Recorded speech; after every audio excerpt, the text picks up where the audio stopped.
പ്രപഞ്ചപരിപാലകനായ അല്ലാഹു നമുക്ക് നൽകിയ ഒരു വലിയ അനുഗ്രഹമാണ് നമ്മുടെ ചിന്ത.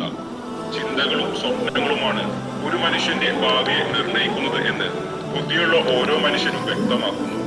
അതുകൊണ്ട് തന്നെ ചിന്തകൾക്ക് വളരെ വലിയ പ്രാധാന്യമാണ് പരിശുദ്ധ ഇസ്ലാം നൽകുന്നത്. വിശുദ്ധ ഖുർആനിലെ ഒരുപാട് ആയത്തുകൾ എടുത്തു നാം പരിശോധിച്ചു നോക്കിയാൽ നമുക്ക് മനസ്സിലാക്കാൻ കഴിയും. അല്ലാഹു സുബ്ഹാനഹു വ തആല വിശ്വാസികളോട് അവന്റെ ദൃഷ്ടാന്തങ്ങളെ കുറിച്ച് ചിന്തിക്കാൻ പറയുന്നതായി. അതുകൊണ്ട് തന്നെ അള്ളാഹുവിന്റെ ഏറ്റവും വലിയ അനുഗ്രഹമായ ബുദ്ധിയെ നാം അള്ളാഹുവിനെ കുറിച്ച് ചിന്തിക്കാനും അവന്റെ ദൃഷ്ടാന്തങ്ങൾ മനസ്സിലാക്കി അവനിലേക്ക് അടുക്കാനും ആണ് ഉപയോഗിക്കേണ്ടത്. എന്നാൽ പല സാഹചര്യങ്ങളിലും നമ്മുടെ ചിന്തകൾ അള്ളാഹുവിൽ നിന്നും വ്യതിചലിച്ചു പോകുന്നു. പൈശാചികമായ ദുർബോധനങ്ങൾ കൊണ്ട് നമ്മുടെ ചിന്തകൾ നിറയുന്നു. ഇത്തരത്തിൽ പൈശാചികമായ ദുർബോധനങ്ങളിലൂടെ ഉണ്ടാകുന്ന ചിന്തകളെയും മറ്റു മോശമായ പ്രവർത്തനങ്ങളെയും ഒഴിവാക്കാനുള്ള ഒരു കാര്യത്തെക്കുറിച്ചാണ് നാം ഇന്ന് ചർച്ച ചെയ്യുന്നത്.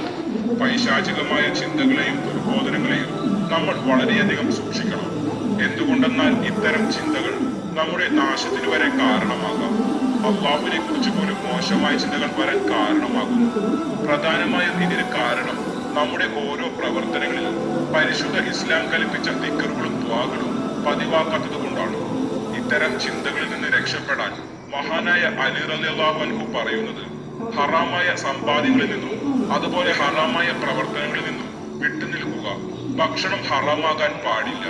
അതുപോലെ യാ ഗഫാറു യാ അല്ലാഹു യാ റഹ്മാനു എന്ന ദിക്ർ പതിവാക്കുക. അശ്ലീലമായ ചിന്തകൾ കൊണ്ട് ബുദ്ധിമുട്ടുന്ന ഒരുപാട് ആളുകൾ ഇന്ന് സമൂഹത്തിൽ ജീവിച്ചു കൊണ്ടിരിക്കുന്നു. അവർക്ക് ഇബാദത്തിൽ പോലും ഇത്തരം ചിന്തകൾ വരാൻ സാധ്യത കൂടുതലാണ്. ഇത്തരത്തിൽ ഈ ദിക്റുകളും ഇത്തരത്തിലുള്ള പ്രവർത്തനങ്ങളുമായി ഏർപ്പെടൽ അനിവാര്യമാണ്.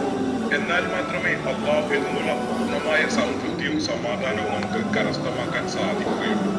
അള്ളാഹു നമുക്ക് തൗഫീഖ് നൽകി അനുഗ്രഹിക്കട്ടെ. എല്ലാവിധ പ്രതിസന്ധികളിൽ നിന്നും അള്ളാഹു നമ്മെ കാത്തുരക്ഷിക്കട്ടെ. ആമീൻ. ഈ വീഡിയോ നിങ്ങളിലേക്ക് എത്താൻ കാരണമായവർക്ക് വേണ്ടി പ്രത്യേകം ദുആ ചെയ്യണമെന്ന് ഓർമ്മപ്പെടുത്തി ഇൻഷാ അല്ലാഹ് മറ്റൊരു വീഡിയോയുമായി നമുക്ക് പിന്നീട് കാണാം. ദുആ വസിയത്തോടെ അസ്സലാമു അലൈക്കും വറഹ്മത്തുള്ളാഹി വബറകാതുഹു.